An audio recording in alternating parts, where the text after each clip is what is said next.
je pense, oui. Vous avez dit dans une interview, vous dites la France, premier pays de pédophilie. Oui, je pense, oui. C'est-à-dire, c'est Pédolande. Quelle est l'ampleur de... Oh, je ne peux pas vous dire l'ampleur. Tout ce que je sais, c'est que... Combien d'enfants concernés ou combien de... Alors combien d'hommes on a en France, et après je vais dire au moins un tiers des hommes français sont des pédophiles. Ah, et il y a des femmes aussi, oui. Ah oui, facilement. Mais il n'y a que ça en France en ce moment, on voit que ça. Et on est en train d'enseigner la pédophilie aux enfants maintenant à l'école. On leur apprend à faire l'amour à l'école, au début, à l'âge de 4 ans, 5 ans. Et après, à l'école, on va leur enseigner le Kama Sutra, hein, au lieu de leur enseigner la littérature française ou autre. Non, Kama Sutra. Le Kama Sutra, c'est indien. C'est des positions qu'on prend en faisant l'amour, le sexe et tout. On leur montre des sex toys, là, des godemichés et tout. On leur dit, voilà, servez-vous de ça, des capotes, des préservatifs. Mais est-ce que les enfants, ils ont besoin d'entendre ça ou de voir ça? Merde, moi, quand j'avais 5 ans, moi, j'ai joué aux billes.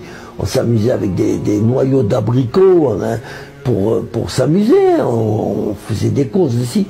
Mais jamais on parlait de sexe à l'âge de 5, 6, 7 ans. Mais c'est de la folie, ça.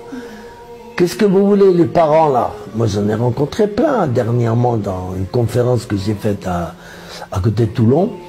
Mais les parents, ils sont désespérés. Ils veulent partir, quitter la France. Mais ailleurs, c'est pareil maintenant. Cette politique, elle est adoptée partout. En Espagne, au Canada, au Portugal, partout dans toute l'Europe. C'est monstrueux ce qui se passe. C'est monstrueux. Maintenant, il y a quand même des résistances. Par exemple, Macron, il a envoyé des ambassadeurs en Afrique noire, ambassadeurs LGBT, c'est-à-dire pour prôner et mettre en valeur l'homosexualité. Mais les Africains, ils n'en veulent pas. Vous avez le Cameroun, le président du Cameroun, il y a 2 ou 3 jours, il a renvoyé l'ambassadeur en France.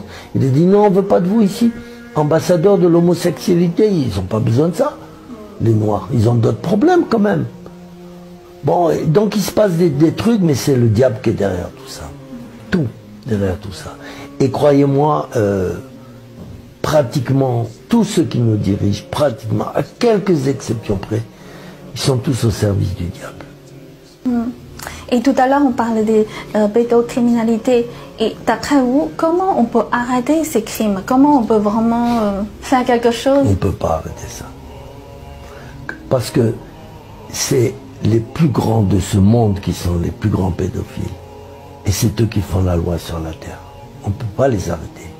Le pape, vous pouvez arrêter le pape, le mettre en prison? Non. Et pourtant, il y en a des pédophiles au Vatican, il le sait, il travaille avec eux, il dit rien. Le pape prend de la cocaïne, je l'ai dit 1000 fois, dans mes livres, dans mes émissions. Est-ce qu'on peut l'arrêter? Non, on arrête les petits. Au Vatican, le jour, depuis que j'ai dit dans mon livre, le tome 2, hein, qui s'appelle Le Prince de la Coque, j'ai 10 ou 15 pages sur le Vatican, j'ai expliqué que c'était l'antre du diable, c'est la maison, c'est le temple du diable, le Vatican, que le pape était le diable en personne, sous une forme humaine, et qu'il prenait de la cocaïne. Et en même temps, j'ai rajouté que le Vatican était le premier importateur de cocaïne en Europe. Et qu'ils importaient ça pour la mafia italienne, avec l'accord de la police italienne, enfin du grand chef de la police. Maintenant, il y a eu du mouvement en Italie, ils arrêtaient les voitures du Vatican. Pourtant, il y a la plaque diplomatique, hein, verte. Ils les arrêtaient. La première fois qu'on a arrêté une voiture du Vatican, on a trouvé 55 kilos de cocaïne dedans. Et là, on a trouvé encore un autre avec 5,5 kg de cocaïne, il est en prison là, au Vatican, et beaucoup d'autres, on a trouvé 2 kilos, même du cannabis, on trouve de tout dans les voitures du Vatican, les serviteurs de Dieu, vous vous rendez compte? Depuis que j'ai écrit ça dans mon tome 2, on a dû arrêter au moins une trentaine de gens du Vatican avec de la cocaïne et du cannabis dans leur voiture.